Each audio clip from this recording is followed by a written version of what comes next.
Hello friends, સ્વાગત છે તમારું મારા કિચનમાં, જેમાં આજે આપણે આ શિયાળામાં સરસ મજાના લાલ મરચાં મળે છે તો તેની ચટણીની રેસીપી જોવાના છીએ।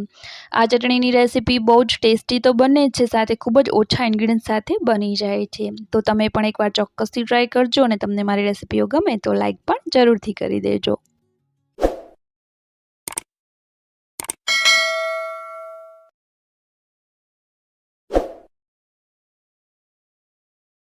તો ચટણી માટે સૌથી પહેલાં મેં અહીંયા 250 ગ્રામ જેટલા લાલ મરચાં લીધેલા છે અને આ મરચાં જ્યારે તમે લો ત્યારે એકદમ કડક હોય તેવા મરચાં લેવાના છે, પોચા નથી લેવાના।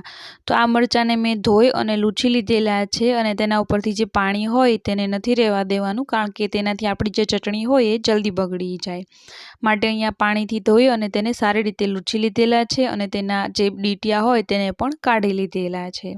અને હવે આપણે આ મરચાંમાંથી તેની અંદરના જે બી હોય તેને આપણે કાતરની મદદથી કાપી અને દૂર કરી લેવાના છે અને સાથે જ તેની જે અંદરની રગો હોય તેને પણ આપણે કાઢી નાખવાની છે, જેથી કરીને તે મરચાંની જે તીખાશ હોય તે જતી રહે। તો કોઈ પણ કાતરની મદદથી આ રીતે ઉપરનો તેનો પાર્ટ કાપી અને તેની અંદરની સાઈડ બી જે હોય તે બધા જ કાઢી નાખવાના છે, તેની રગોને પણ કાઢી નાખવાની છે।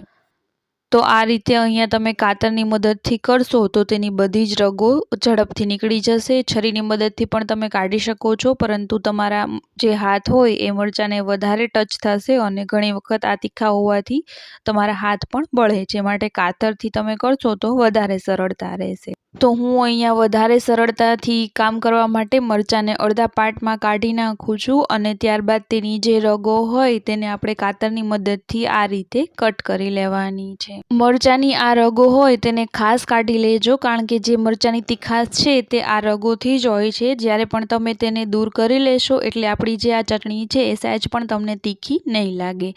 માટે જો તમને તીખાશ ભાવતી હોય તો તમે આ રગોને રહેવા દો, પરંતુ જો તમે તીખું ન જમતા હોય તો તમારે આ રગોને રિમૂવ કરી લેવાની છે, જેથી આપણા જે મરચાં છે એ સહેજ પણ તીખા નહીં રહે। તો અહીંયા બાકીના બધા જ જે મરચાં છે તેને આ રીતે બે પાર્ટમાં કટ કરી અને તેની અંદરની જે રગો છે તેને આપણે દૂર કરી લીધેલી છે અને સાથે જ તેના બધા જે બી છે તેને પણ કાઢી લીધેલા છે।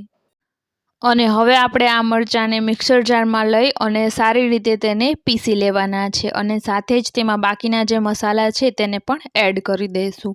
તો અહીંયા મેં 6 ચમચી જેટલી ખાંડ લીધેલી છે, તમે દળેલી ખાંડ પણ નાખી શકો છો અને સાથે જ 1 મોટી ચમચી જેટલું મીઠું લીધેલું છે, મીઠું પણ સારા એવા પ્રમાણમાં એડ કરવાનું છે અને સાથે જ અહીંયા 3 ચમચી જેટલો લીંબુનો રસ એડ કરેલો છે। તો ખટાશ, ગળપણ અને મીઠું આ ત્રણેય સરસ રીતે બેલેન્સ રહે એ રીતે એડ કરી અને હવે આપણે તેને પીસી લેવાનું છે।